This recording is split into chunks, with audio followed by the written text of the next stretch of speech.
Bon, alors ces deux choses-là, je les mets sur le côté. Je vous montre ce que je vais faire ici. À nouveau l'opération, un rectangle que je trace,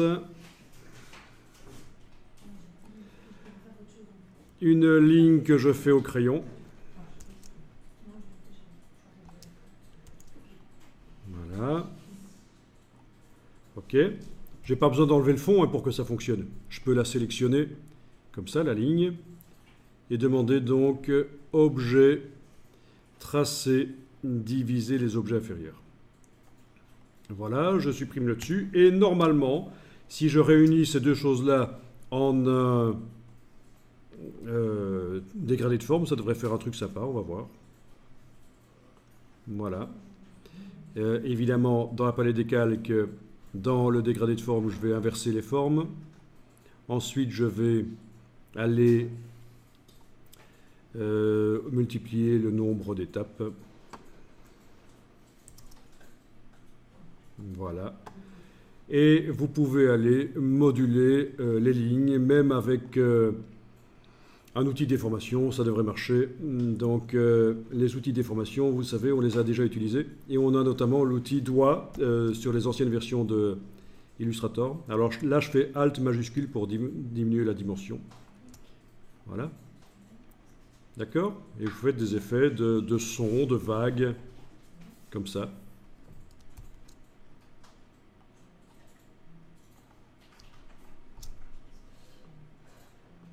Waouh. Donc ça peut être très sympa.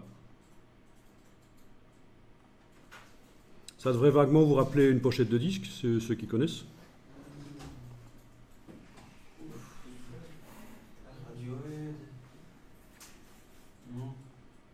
Non, plus ancien que ça. Oh, Pink Floyd.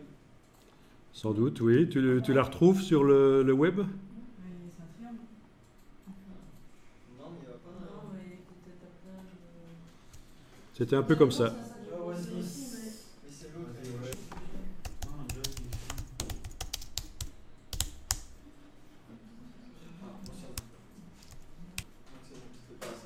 Si, c'est ça, oui, oui, ce genre de choses, oui, c'est assez sympa.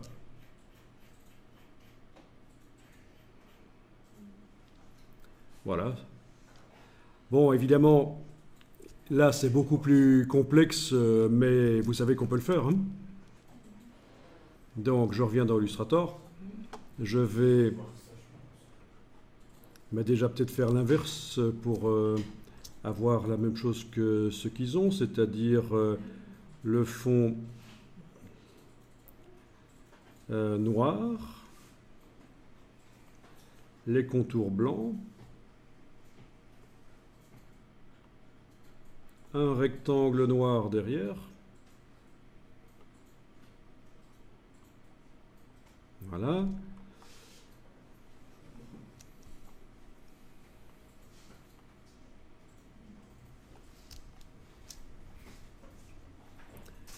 Ensuite, si on décompose le dégradé de forme, objet, dégradé de forme décomposé, on va pouvoir avoir accès à chacune des formes et aller, avec l'outil de déformation, faire ce qu'on veut pour essayer d'obtenir ce qu'ils avaient obtenu. Oui, c'est ça.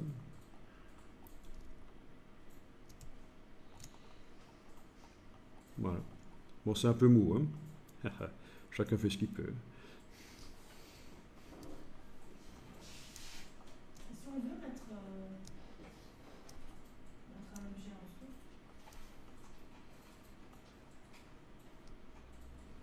Oui, je vois ce que tu veux dire, que ça forme un visage, et que ça donne l'impression que c'est un visage. Ben, il faudrait, au moment de la photographie, projeter bêtement, avec un projecteur, une grille sur le visage. Peut-être que ce serait la bonne solution pour que ça se fasse facilement. Sinon, il faudrait faire en 3D ou alors le redessiner. Donc il y a plusieurs solutions. Au moment de la photo, tu projettes une grille ou des lignes parallèles sur le visage. Et puis tu vectorises après avoir fort contrasté et tu auras l'effet que tu veux. Soit tu redessines, mais ça demande d'être graphiste, des lignes sur le visage, tu imagines des formes.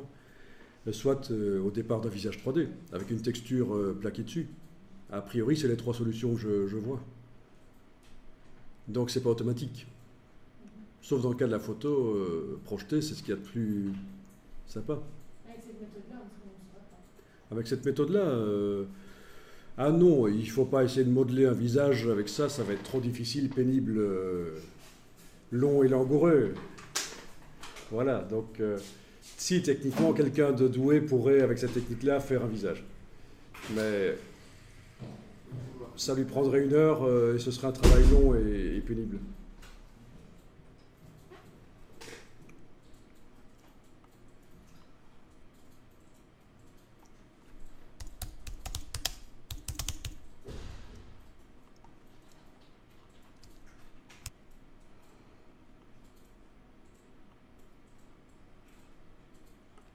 Il faut toujours éviter les travaux longs. Il faut utiliser des trucs de graphiste pour obtenir des choses intéressantes rapidement, en fait. Ah oui, bon, là, j'étais en train d'essayer de modifier le dégradé de forme, mais évidemment, ça n'en est plus un. Si je voulais des lignes d'épaisseur différentes avec une progression, il aurait fallu que je le demande avant de décomposer. Bon, sinon, on est bien d'accord que ces lignes-là, le fond n'est pas un fond bien noir.